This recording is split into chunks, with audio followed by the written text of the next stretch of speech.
Alors aujourd'hui, on va parler d'un levier de croissance qui est juste surpuissant mais qu'on a tendance à oublier, le parrainage.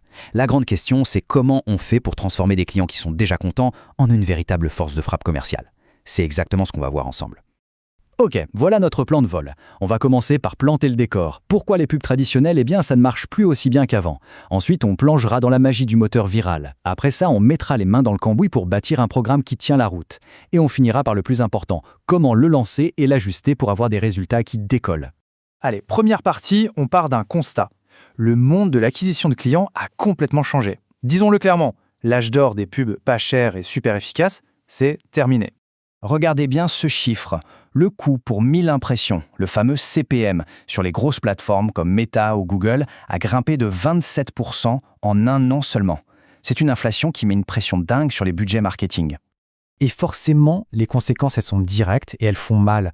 Les marges qui fondent, le temps qu'il faut pour qu'un client devienne rentable qui s'allonge et on se retrouve piégé à faire promo sur promo, ce qui, à la longue, abîme la valeur de la marque.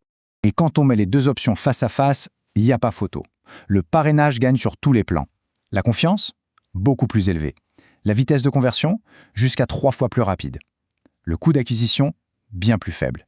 Et la cerise sur le gâteau, les clients qui viennent par parrainage rapportent plus sur le long terme. Voilà, cette phrase résume parfaitement la situation. Le truc à bien retenir, c'est que le parrainage, ce n'est pas juste une petite tactique à la mode. C'est un canal d'acquisition qui est, par nature, bien plus rentable. Bon, on a bien cerné le problème. Maintenant, place à la solution. Comment on fait pour industrialiser le bouche-à-oreille et le transformer en un vrai moteur de croissance? La clé de tout, c'est un concept presque magique.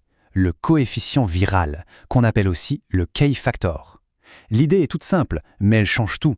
C'est le nombre de nouveaux clients que chaque client actuel parvient à vous amener. Et si ce chiffre dépasse 1, eh bien la croissance devient exponentielle. C'est mathématique. Et voilà comment cette fameuse boucle virale fonctionne. C'est un cercle vertueux, une machine qui tourne. Un client arrive, il est content, alors il invite ses amis. Ses amis s'inscrivent à leur tour et ils invitent leurs propres amis. Et ça recommence, encore et encore. C'est cet effet boule de neige qui crée la viralité. Pour que ce soit bien concret, prenons l'exemple mythique de PayPal. À leur début, ils offraient de l'argent à la fois aux parrains et aux filleuls. Le résultat, une croissance de 7 à 10% de nouveaux utilisateurs par jour. C'était juste phénoménal. Et ce n'est pas un cas isolé. Pensez à Dropbox. En offrant simplement de l'espace de stockage en plus, ils sont passés de 100 000 à 4 millions d'utilisateurs en 15 mois. Et tenez-vous bien, 35% de leurs nouvelles inscriptions quotidiennes venaient du parrainage. Ce n'est pas de la chance, c'est une stratégie. Bon, à cette théorie, on passe à la pratique. On a vu le pourquoi, maintenant voyons le comment. Comment on construit étape par étape un programme de parrainage qui génère de vrais résultats. Premier choix, et il est crucial, la récompense. Les données sont sans appel. Un programme double-sided, c'est-à-dire qui récompense et le parrain et le filleul, est 25% plus performant. C'est logique, ça rend l'invitation plus généreuse, moins intéressée. Et question récompense, on a l'embarras du choix. Pour la personne qui invite, ça peut être du cash, des crédits sur son compte ou un accès à des fonctionnalités premium. Pour la personne invitée, une réduction sur sa première commande ou un bonus de bienvenue, c'est super efficace pour l'aider à faire le premier pas. Mais attention, la meilleure récompense du monde ne sert à rien si le partage est un casse-tête. Il faut que ce soit ultra simple. Un pop-up qui apparaît juste après un achat, un petit widget facile à trouver sur le compte client, des liens et des messages déjà tout prêts. Chaque clic qu'on enlève, c'est une chance de partage en plus. Parfait, on arrive à la dernière étape, le lancement, et surtout l'optimisation.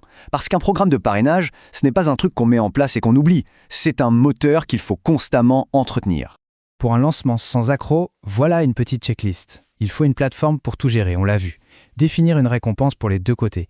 Mettre en place les points de contact clés comme le pop-up, automatiser des petits rappels par email, et s'engager à regarder les chiffres chaque semaine pour voir ce qui marche et ce qui coince.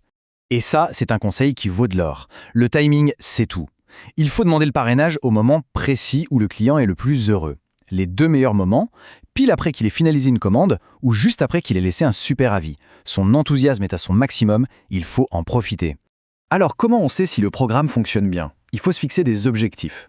En général, un taux de conversion de parrainage entre 3 et 5%, c'est la médiane, c'est déjà bien. Si on arrive à 8% ou plus, là on est dans le top du top. Ça permet de savoir où on se situe et d'ajuster le tir. Pour conclure, la question fondamentale à se poser a changé. Le parrainage, ça transforme complètement notre vision du marketing. On ne fait plus que dépenser de l'argent, on investit dans sa propre communauté. La question n'est plus est-ce qu'on doit le faire, mais plutôt qui sont nos meilleurs ambassadeurs en ce moment et qu'est-ce qu'on peut faire pour les aider à propager la bonne parole.